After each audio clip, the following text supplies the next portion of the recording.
So we're rolling. We don't have a nickname for you yet. Rolling. We're just going to call you Federal. How you like Federal. that? I'm going to call him Federal. Where'd you get that from? Well, it's a secret. I can't tell you. It might have something to do with something that he knows something about. Okay. All right, Federal, how are you? Doing good. Well, Glad to be here. Wouldn't want to be anywhere else. glad to have you. We got Gumby Jean in the room. We got a nurse. Yes, we got a nurse practitioner student, another one working with us. Hello. We haven't given her a name yet, so we're just going to call her Linda. You didn't even give her a nickname. I haven't given her a nickname. How does she not have a nickname? I don't know, but you know what? I need some betadine. Look at you. I got it There right you here. go. Here we go.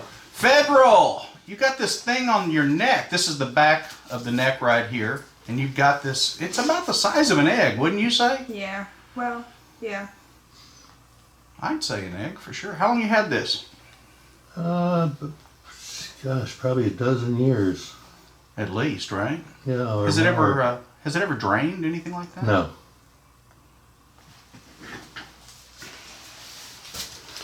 All right. We're going to see if we can remove it for you then. Oh, we have to numb him up first. I can't just use the scalpel first. What do you want me to do? We're going to spray some cold spray on you. And we have some numbing medicine here. It's got a little epinephrine in it. You have to tilt that bottle up a little bit more. Nothing's going to come out. There we go.